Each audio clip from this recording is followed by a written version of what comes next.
Alright, so what's happened here is I've just had my photo taken with a blue background, as you can see. Now what he's going to do is he's going to go online now. They have a special government website, well, after he's finished chatting to his friends on QQ anyway.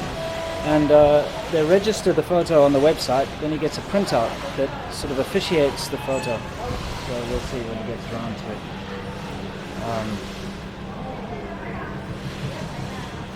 These guys, by the way, are excellent at Photoshop.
Yeah, so basically, to cut a long story short,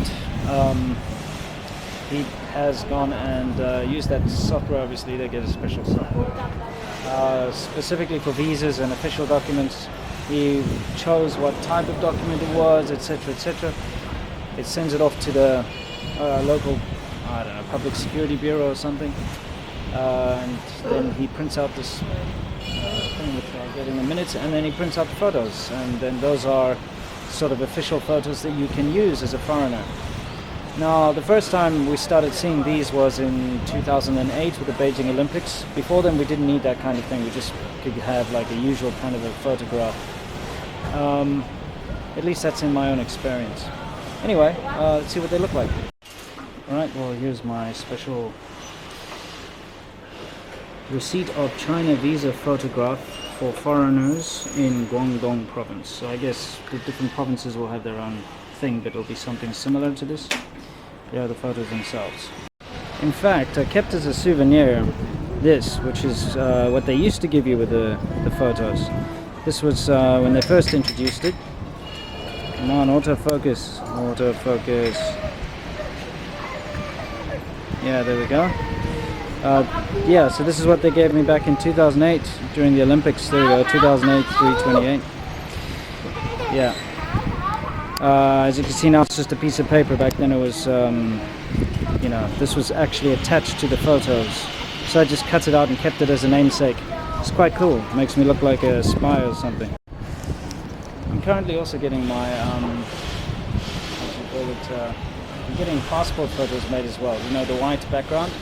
I don't need them for a passport, but I seem to recall the temporary residence permit thing needs a white background photos. I could be wrong, but I don't want to have to go there, stand in a queue for, you know, however long and find out I don't have everything I need. Now, to get a work visa, you also need to get a health certificate. There's a special hospital you go to get a checkup. Supposed to do it once a year. I think I'll be able to get away with it this year because I am applying for my visa a little earlier, and my old health certificate hasn't expired yet. Well, morning guys. I'm here outside a medical training center in Lohu. There's somewhere the shopping mall over there, and this is the medical training center. Looks drab, doesn't it? Anyway, I was talking about visas. Now, I was telling you about that thing called a temporary residence permit, which is something that all foreigners need. It doesn't matter if you're here on a business visa, a tourist visa, or a work visa, or whatever. You should actually have one. Now, depending on where you decide to live, if you're living in an apartment here anyway, well, okay, let me start from the beginning. If you go and stay in a hotel, the hotel will actually apply for that permit for you. You don't need to worry. As soon as you book in, they're going to make a photocopy of your passport, and they will phone the local police station, and the police will come to the hotel maybe later in the night, or sometime during the week, and they'll just check up and make sure that the paperwork is in order. There have been a few times in hotels where I've gone downstairs and I see the police have arrived, and they're looking at my passport copy and stuff. Usually most people don't see that kind of thing, but I've been living here long enough to see it. So anyway, that's okay if you're staying in a hotel.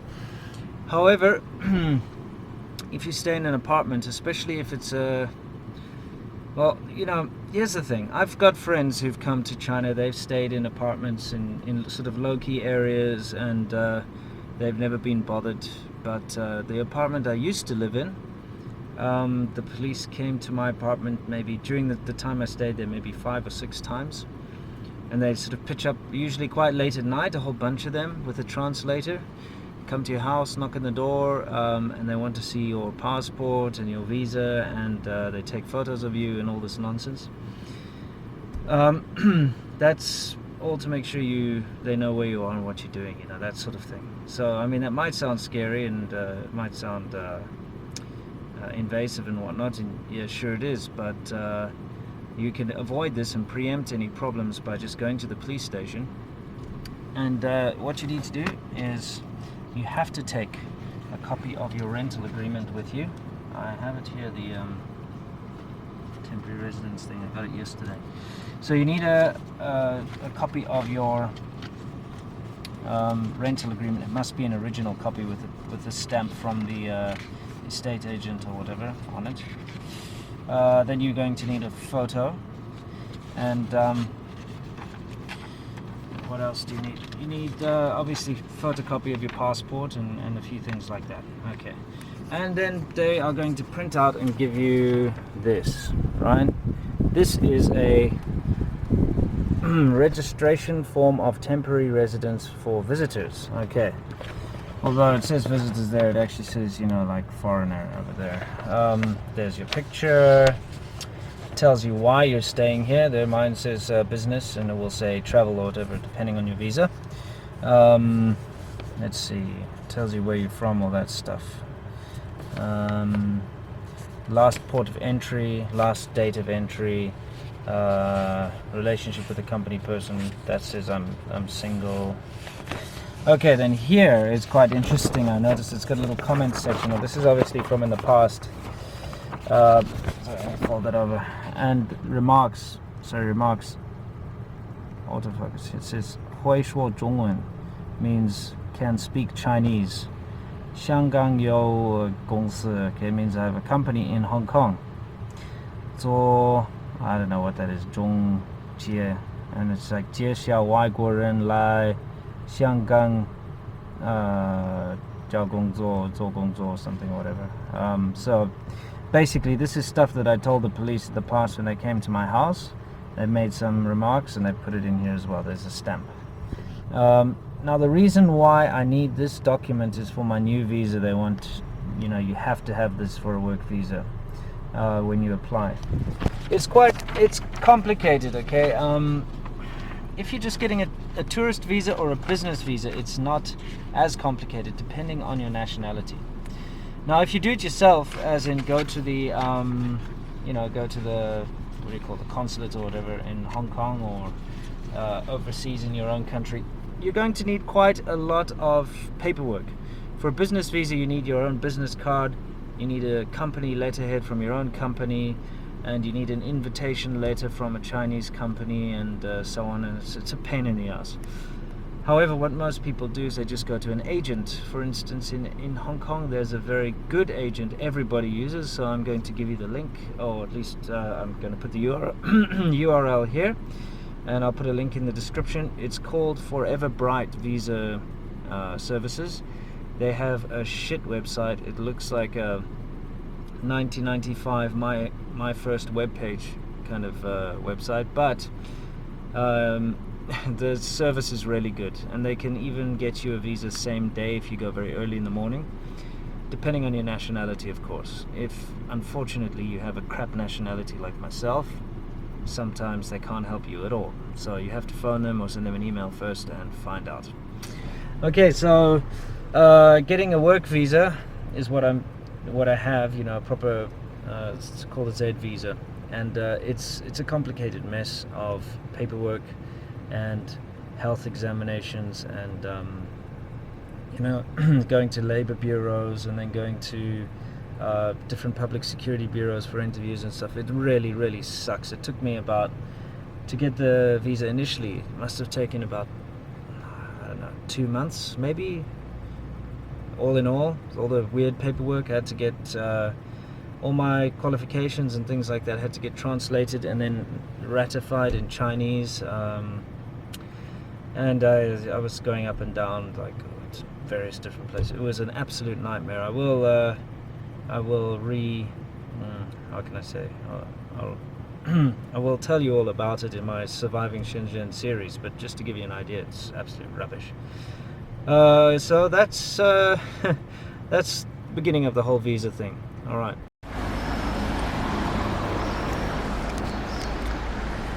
The guy's doing the typical summer thing. Stay cool, they lift up their tops, very stupid. Anyway, just thinking about what else I can advise you on as far as visas are concerned. Usual things you need is of course a blank, usually 2 blank pages in your passport before you apply for your visa. If you are applying for a work visa, it is so much easier to get it done in your home country. So, you know, if you're planning to come here and get work, I know it's not the ideal situation to sign a contract before you come here without knowing the company or the job well, but if you take a reputable company, a big one like some of the big English training centers like Wall Street or what's the other one, EF, these kinds of places, they will actually provide you with all the paperwork you need and you know, send you a mail. They send you all sorts of interesting things too. Oh, you're a good driver, aren't you? And they even pay for your plane tickets and whatnot. So just depends on, you know, what you're coming here to do. But you know, also to be honest, about 90% of the English teachers anyway that I know are working illegally. So they just work on a business visa or a tourist visa, which of course there are clampdowns every once in a while. Occasionally somebody will get into trouble. I know of at least one guy who was deported because they caught him working on a tourist visa. But yeah, most of them are illegal anyway.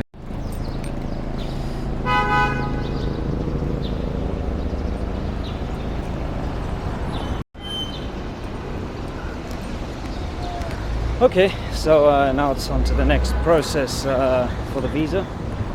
I'm about to go to the Labor Bureau, which is here next to it's called Zhongxin Guangchang. They call it the CITIC Plaza, but it means Central Plaza in Chinese. Anyway, have to go to the Labor Bureau. They give you like you have a special alien work permit, it's called. And it's a little book, looks like a mini passport. I'll show it to you in a minute.